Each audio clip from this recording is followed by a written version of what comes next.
ప్రేమ కలిగిన పరలోకపు తండ్రి, ఈరోజు బైబిల్ స్టడీకి తీసుకొచ్చినందుకు వందనాలు. కొద్ది నిమిషములు దేవా, నీ వాక్యము మేము వింటుండగా వాక్యమని రొట్టె విరచి మా ఆత్మకు జీవాహారంగా పెట్టి మమ్మలను సర్వసత్యములు నడిపించమని యేసుక్రీస్తు నామమున అడుగుచున్నాము తండ్రి, ఆమేన్. ఈరోజు 9వ అంశానికి మనం వచ్చాం. 9వ అంశం పేరేంటంటే లేఖనముల స్వభావము. వాక్యానికి ఉన్న స్వభావం లేదా లేఖనానికి ఉన్న స్వభావము ఏమిటి చూద్దాం. నిజస్థితిని ప్రత్యక్షపరిచేది లేఖనం. పాయింట్ 1, నిజస్థితిని ప్రత్యక్షపరిచేది. ఏంటి నిజస్థితి చెప్తాను వినండి. లూకాసు వార్త 1వ అధ్యాయము 23 నుంచి 25 వచనాలు.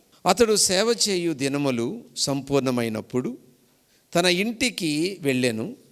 ఆ దినములైన పిమ్మట అతని భార్య ఎలిజబెతు గర్భవతై, మనుషుల్లో నాకుండిన అవమానము తీసివేయుటకు నన్ను కటాక్షించిన దినములలో ప్రభు ఇలాగున చేసిననుకొని 5 నెలలు ఇతరుల కంట పడకుండెను. ఇక్కడ గమనించండి, ఇప్పుడు ఆమెకి పిల్లలు లేని విషయం వాస్తవేనా? ఆమె ముసలితనంలో ఉండడం వాస్తవేనా? అంటే వాక్యానికి ఉన్న గుణం ఏంటి? నిజ స్థితిని మాత్రమే తెలియచేస్తుంది. ఏది కల్పన ఉండదు, అబద్ధాలు ఉండదు, తీసేయడాలు ఉండవు. ఇది మనము అర్థం చేసుకోవాలి. పాయింట్ 2, మొలకెత్తేది. పేతురు రాసిన మొదటి పత్రిక 1వ అధ్యాయం 21వ వచనం, మీరు క్షయబీజము నుండి కాక శాశ్వతమగు జీవము గల దేవుని వాక్యం మూలముగా అక్షయ బీజము నుండి పుట్టింపబడిన వారు గనుక నిష్కపటమైన సహోదర ప్రేమ కలుగునట్లు. 1వ కీర్తన 3వ వచనం, అతడు నీటి కాలువల ఓరన నాటబడినదై ఆకువాడక తన కాలమందు ఫలమిచ్చు చెట్టు వలె నుండును, అతడు చేయనిదంతయు సఫలం. వినండి, ఇక్కడ మీరు గమనించాల్సిన విషయం ఏంటంటే వాక్య స్వభావము మొలకెత్తేది. అంటే ఇప్పుడు భూమిలో నాటుతాము, విత్తనము ఏమవుతుంది? మొలకు వస్తుంది. అంటే వాక్యము మనలో ఏం చేస్తుందన్నమాట? మన ఆత్మను ఎదిగింప చేస్తుంది. ఫర్ ఎగ్జాంపుల్, ఇప్పుడు ఇక్కడ ఒక మాట ఉంది కదా, మొదటి కీర్తన 1వ అధ్యాయము 3వ వచనంలో కదా, నీటి కాలువల ఓరన. అంటే ఏ కాలువల? అంటే భూజలములు, అంటే భూగర్భంలో జలాలు ఉన్నాయి.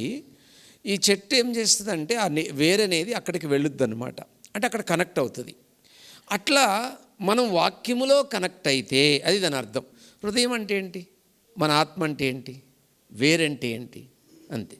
ఇప్పుడు చెట్టు మన ఆత్మతో పోల్చబడింది, వేరు మనసుతో పోల్చబడింది, ఆ జలం ఉంది కదా వాక్యంతో పోల్చబడింది.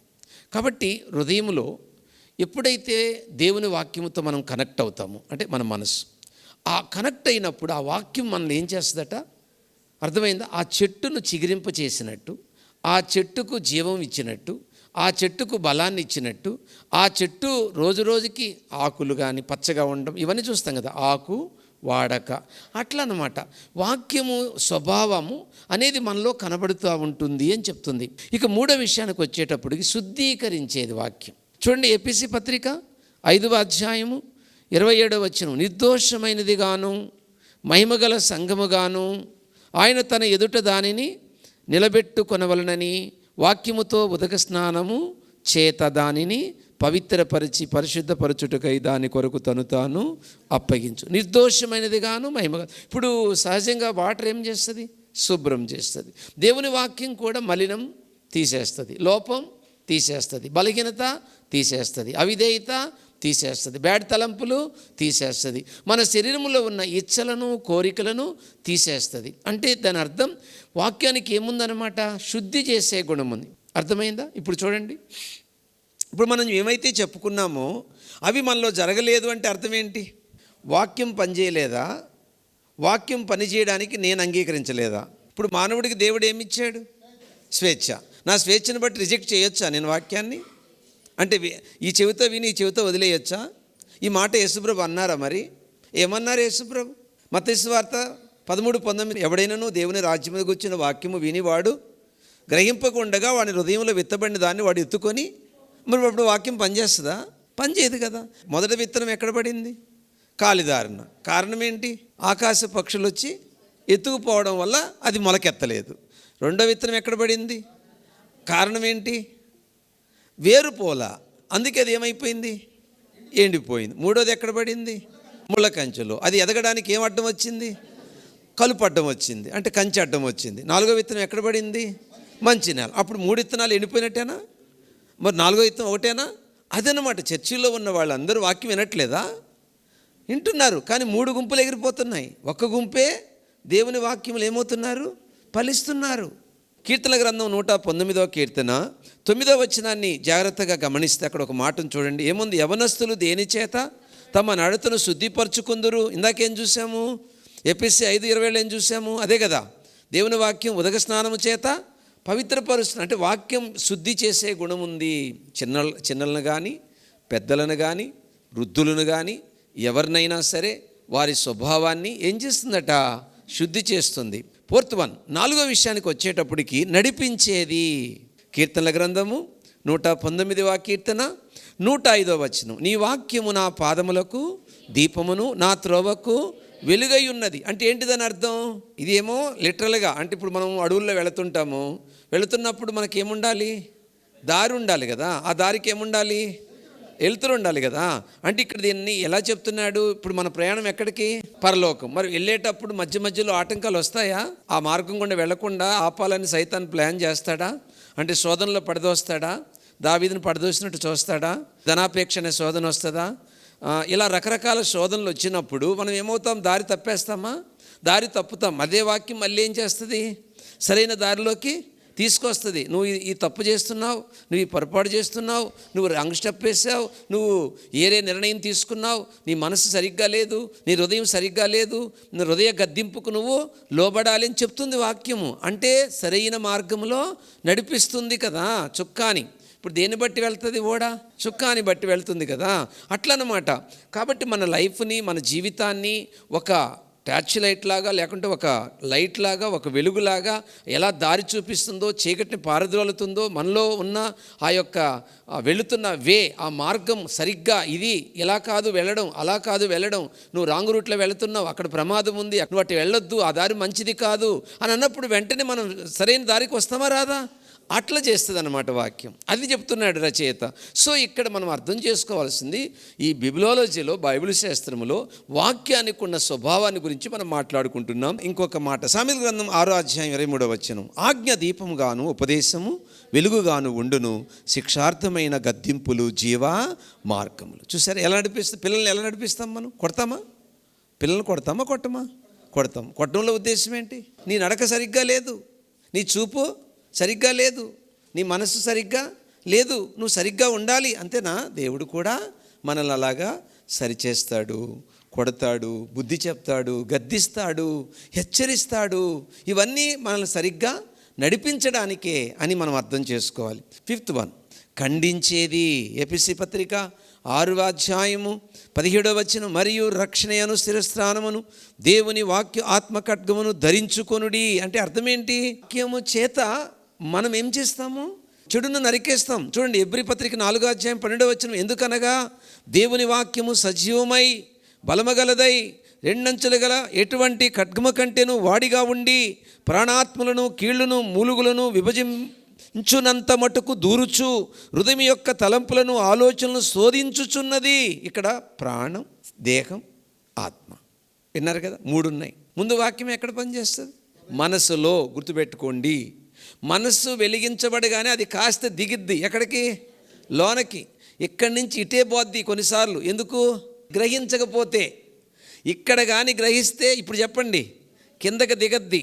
ఏడ కానీ గ్రహించకపోతే ఏడు నుంచి పైకి ఎగిరిపోతుంది. ఇక్కడ కానీ కిందకి దిగితే నువ్వేం విన్నావో చెప్పగల వాక్యం. ఇక్కడి నుంచి కిందకి దిక్కకపోతే ఏం విన్నావంటే సూపర్, గుండె పగిలిపోయింది, కన్నీళ్లు పడిపోయాయి, ఇంకేం చెప్పవు వాక్యం. నువ్వు ఇక్కడ కానీ దిగిందనుకో, పోసుగుచ్చినట్టు ఏం విన్నావో చెప్పేస్తావు నువ్వు. ఇక్కడ కానీ దిగితే, ఇక్కడ కానీ దిగలేదనుకో, ఇంక ఈ మాటలు చెప్పి వదిలేస్తాం. కాబట్టి ఇది గుర్తుపెట్టుకోవాలి మీరు. కాబట్టి వాక్యానికి ఉన్న గుణం ఏంటంటే మనలో ఉన్న స్వభావాన్ని నరికేస్తుంది. ఇక్కడికి దిగితేనే నరికేస్తుంది, ఇక్కడ దిగకపోతే నరకదు. ఎందుకంటే అది మళ్ళీ రిపీట్ అవుతుంది. ఎప్పుడైతే కిందకి దిగుతుందో అది మళ్ళీ నా మనసుకు గుర్తు చేస్తుంది. చీ అలా వాక్య స్వభావము పాపాన్ని నరికేటట్టు చేస్తుంది. అందుకే ప్రభువు చెప్పండి, కన్ను అభ్యంతరపరిస్తే నరికేయి, చెయ్యి అభ్యంతరపరిస్తే నరికేయి, ఆలోచనలు అభ్యంతరపరిస్తే నీ దేహంలో ఏది నశించినా పర్లా, కానీ నువ్వు నరకానికి మాత్రం పోకూడదు. నువ్వు జీవంలో ప్రవేశించడానికి కన్నైనా చెయ్యి అయినా కోల్పో అన్నాడు యేసుప్రభు. అంటే దాని అర్థం ఏంటి? అంత తీవ్రత ఉండాలి మనకు, అంత పట్టుదల ఉండాలి, అంత పౌరుషం ఉండాలి. దేన్ని ఎదిరించడంలో?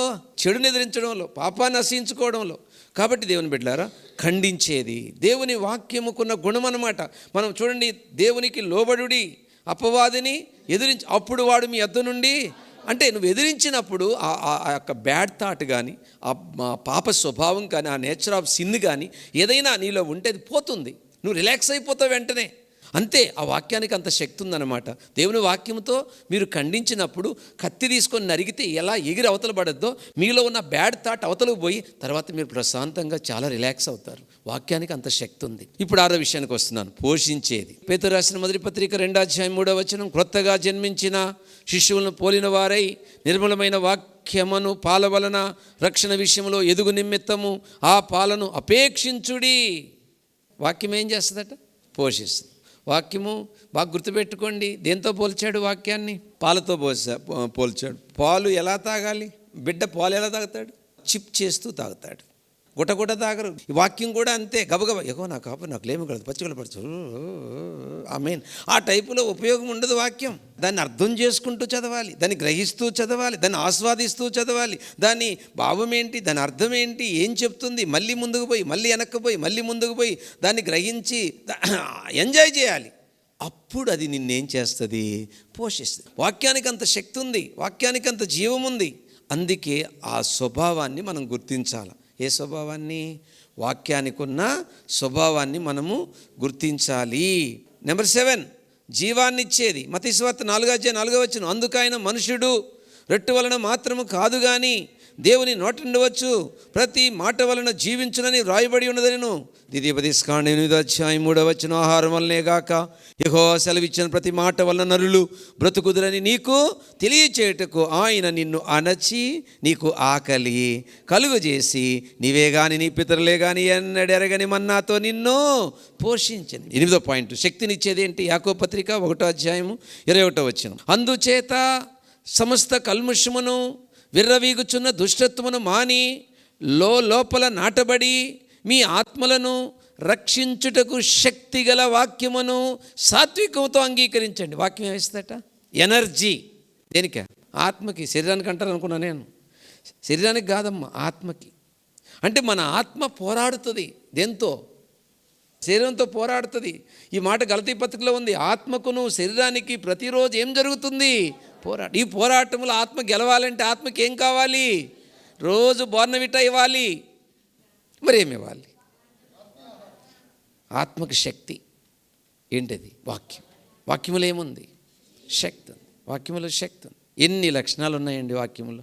9, వివేచించే సామర్థ్యాన్ని ఇచ్చేది. అంటే ఎబ్రీ పత్రిక 5:12 కాలమును బట్టి చూస్తే మీరు బోధకులుగా ఉండవలసిన వారై ఉండగా దేవోక్తుల్లో మొదట మూలపాఠములను ఒకడు మీకు మరలా బోధింపవలసి వచ్చిన మీరు పాలు తాగవలసిన వారే కానీ బలమైన ఆహారము తినగలవారు కారు.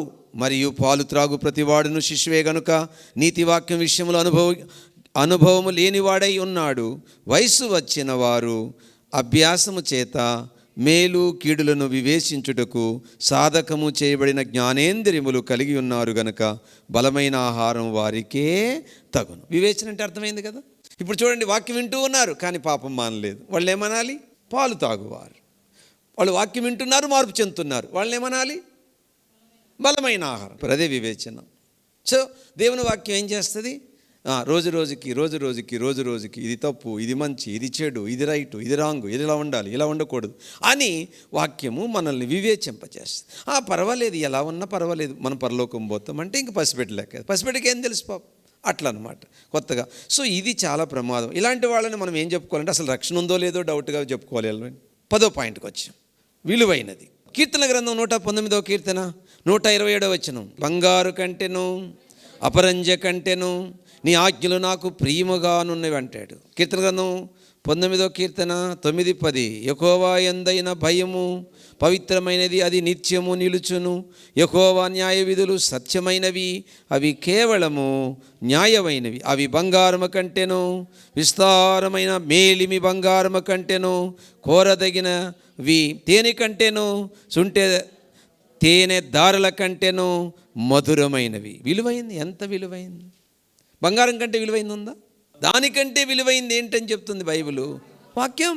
దానికి మించిన విలువైంది ఇంక ప్రపంచంలో ఇంకొకటి లేదు. జుంటే తేనెల దారుల కంటే మధురము. ఎంత మధురం! ఇంకింతకంటే మధురమైంది ఎక్కడుందండి? ఏమంటాడు దావీదు? రాత్రి జాముల యందు మంచం మీద పండుకొని నీ వాక్యమును గురించి నేను ధ్యానించగా క్రొవ్వు మెదడు దొరికినట్లు అంటాడు. ఆయన బాగా తిన్నట్టున్నాడు. సో ఆ టేస్ట్ని చెప్తున్నాడు. దేంట్లో నుంచి? వాక్యంలో నుంచి చెప్తున్నాడు. వాక్యం అలా ఉంటుంది అని చెప్తున్నాడు అనమాట అర్థం. 11వ విషయానికి వస్తున్నా. దహించేది. అబ్బో, వాక్యం ఏం చేస్తట? దహించేస్తట. లూకాసు వార్త 24:32. అప్పుడు వారు ఆయన త్రోవలో మనతో మాట్లాడుచు లేఖనములను మనకు బోధించుచున్నప్పుడు మన హృదయము మనలో మండుచుండలేదా అని ఒకరితో ఒకడు చెప్పుకునేది. బాబా, వాక్యం ఏం చేస్తట? మండిస్తుంది, మండిస్తుంది, మండిస్తుంది, మండిస్తుంది. మంట మంట మంట. ఆత్మను రక్షించాలన్నా మంట, ప్రార్థనలో గడపాలన్నా మంట, అర్థమైందా? పవిత్రంగా బ్రతకాలన్నా మంట, తీవ్రత, ఆత్మ తీవ్రత. దేవుని కోసం ఇలా ఉండాలి, అలా ఉండాలి, ఇలా జీవించాలి, అలా జీవించాలి. అది ఆ మంట పుట్టిస్తుంది. ఏంటిది? వాక్యం. వాక్యం. వాక్యానికి అంత ఆసక్తి ఉంది. 12వ పాయింట్, పగలగొట్టేది. అబ్బో, ఇర్మియా గ్రంథము 23:29. నా మాట అగ్ని వంటిది కాదా, బండను బద్దలు చేయు సుత్తి వంటిది కాదా. ఇప్పుడు బందిపోడు దొంగ అంటే ఏ గుండె అది? బండ. బండ, రాతి బండ. ఎంత పెద్ద బండో అది. అర్థమైంది? జాలి ఉండదు, ప్రేమ ఉండదు. ఒకసారి ఒక గజ దొంగ నాతో మాట్లాడుతున్నాడు. ఆయన మారాడులేండి, ఆయన మారాడు. అక్కడ నేను ఆయన వాక్యం చెప్తున్నాం. ఆయన ఏం చెప్పాడు తెలుసా? నేను అన్నాను, అయ్యా మీరు దొంగతనం చేస్తారు కదా, ఆ దొంగతనం చేసేటప్పుడు పాపం వాళ్ళు పేదలు ఉంటారు, కొంతమంది ఆ మెడలో తాలుబొట్లు ఉంటాయి కదా, తాలుబొట్లు అంటే బంధు, ఈ కోస్తారు కదంటే మీకు వాళ్ళ మీద జాలి ప్రేమ ఏమేదంటే అయ్యేస్తే మేము ఎట్లా చేస్తామండి దొంగతనం అన్నాడు ఆయన. అందుకని ముందే ఏం చేస్తారట, బ్లేడ్కి కొబ్బరికాయ కొట్టి నమస్కారం చేసి మేము వాడికి వెళ్ళిన తర్వాత వాళ్ళకి శబ్దం లేకుండా మేము కొయ్యగానే పట్టను తెగేటట్టు హెల్ప్ చేయమని మొక్కుతారట. చెప్పండి, ఏం చేస్తుంది? బండలాంటి హృదయాన్ని ఏం చేస్తుంది? అలాంటి ఆయన మార్చేసింది. దేవానికి వాక్యానికి ఎంత శక్తి ఉందండి. గుండెను ఏం చేస్తుందట? బండలాంటి హృదయాలను పగలగొట్టేస్తుంది, పగలగొట్టేస్తుంది. పాయింట్ 13, ఆహ్లాదపరిచేది. యెషయా గ్రంథము 55:10. వర్షమును హిమమును ఆకాశము నుండి వచ్చి అక్కడికి ఎలాగా మరలక భూమిని తడిపి విత్తువానికి విత్తనమును భుజించువానికి ఆహారమును కలుగుటకై అది చిగిర్చి వర్ధిల్లినట్లు చేనో అలాగే నా నోట నుండి వచ్చు వచనమును ఉండును. మాట చూడండి ఎంత అద్భుతంగా ఉందో. ఇప్పుడు చూడండి, ఒక పచ్చదనం, ఆ పచ్చదనంలో మనం అలా పోయి కూర్చుంటే ఎలా అనిపిస్తుంది మనసుకి? ఆహ్లాదంగా. హృదయం అలా చేస్తట వాక్యం. డబ్బులో కలగని ఆహ్లాదం, కులములో కలగని ఆహ్లాదం, ఏమండి లోకములో దేంట్లో కలగనది వాక్యములో కలుగుతుంది. అబ్బబ్బబ్బా, ఎంత ప్రశాంతంగా ఉంది దేవుని సన్నిధిలో. ఆ వాక్యం ధ్యానిస్తూ ఉంటే, ఆ దేవునితో మాట్లాడుతూ ఉంటే, ఆ దేవునితో గడుపుతూ ఉంటే, నీకు కష్టాలు ఉండొచ్చు, నీకు ఇబ్బందులు ఉండొచ్చు, నీకు ఇరుకులు ఉండొచ్చు, శోధనలు ఉండొచ్చు, బట్ అవన్నీ మైమర్చిపోయి హాయిగా ఆనందంగా ఆ కాసేపు ఆ ప్రభుతో గడిపే ఆ గొప్ప భాగ్యము కదా ఏమిస్తుందట? వాక్యం. వాక్యం. 14, దారి చూపించేది. పేతురు రాసిన 2వ పత్రిక 1:19. చెప్పండి, మరియు ఇంతకంటే స్థిరమైన ప్రవచన వాక్యం మనకున్నది. తెల్లవారి వేకు చుక్క మీ హృదయములలో ఉదయించే వరకు ఆ వాక్యము చీకటి గల చోటను వెలిగించు దీపమైనట్టున్నది. దాని యందు మీరు లక్ష్యముంచిన ఎడల మీకు మేలు. వాక్యము హృదయాన్ని ఏం చేస్తుంది? వెలిగేస్తుంది అన్నాడు కదా 119వ కీర్తన 18. ఏమన్నాడు దావీదు? చెప్పండి, నీ వాక్యము, నీ ధర్మశాస్త్రములో ఆశ్చర్యకరమైన సంగతులు నేను చూచునట్లు నా కన్నులు తెరుము. వెలిగిస్తుంది, వెలిగిస్తుంది, వెలిగిస్తుంది. ఎక్కడ లోపం ఉందో, నేను ఎవరిని హర్ట్ చేశానో, నేను ఎవరిని బాధ పెట్టానో, నేను ఎవరిని దుఃఖ పెట్టానో, ఎవరిని ఇబ్బంది పెట్టానో చెప్పేస్తుంది వాక్యం. నీ విషయంలో ఒప్పుకో, నీ విషయంలో క్షమాపణ పొందు, నీ విషయంలో పాపం విడిచిపెట్టు, నీ విషయంలో పలాని వాళ్ళని బాధ పెట్టావు అంటే హృదయం వెలక్కపోతే మన లోపాలు మనకు తెలియవు. మన హృదయము వెలిగించబడినప్పుడే మనకున్న లోపాలు గుర్తిస్తాం. అమ్మయ్య, ఎన్ని రకాలుగా పనిచేస్తుంది వాక్యం. అంత గొప్పది దేవుని వాక్యం. అంటే దాని పేరే లేఖన స్వభావం. ప్రేమ కలిగిన మా పరలోకపు తండ్రి, ఈ దినమున మీరు అందించిన వర్తమానం కొరకే వందనాలు. ఈరోజు మీరు లేఖనాల స్వభావం అన్న అంశం మీద 14 లేఖనాల స్వభావాన్ని వివరించినందుకు మీకు మహిమ కలుగును గాక. నేను నీ పిల్లలు ఆ వాక్యములో ఉన్న ఆ లేఖనాల స్వభావాన్ని మా హృదయములో, మా ఆత్మలో ఆ వాక్యము ఆ విధంగా పనిచేయాలంటే మేము వాక్యాన్ని ధ్యానపూర్వకంగా చదవాలి, మనసు పెట్టి చదవాలి, గ్రహిస్తూ చదవాలి, అంగీకరిస్తూ చదవాలి, అవలంబిస్తూ చదవాలి. రాత్రింబగళ్ళు దివారాత్రములు దాన్ని ధ్యానించువాడు ధన్యుడు. కాబట్టి నేను నీ పిల్లలు వాక్యాన్ని ప్రేమించే వారంగా, వాక్యానికి లోబడే వారంగా, వాక్యాన్ని మనసు పెట్టి ధ్యానించే వాళ్ళంగా నీ కృప నాకు నీ బిడ్డలకి ఇచ్చి బలపరచమని ఈ ప్రార్థన యేసుక్రీస్తు నామమున అడుగుచున్నాము తండ్రి. తండ్రి అయిన దేవుని ప్రేమ, ప్రభువైన యేసయ్య కృప, పరిశుద్ధాత్మ సన్నిధి, త్రియేక దైవ దీవెనలు మనకు సకల పరిశుద్ధులకు తోడయుండి నడిపించును గాక. ఆమేన్. దైవాశీస్సులు. అందరికీ వందనాలు.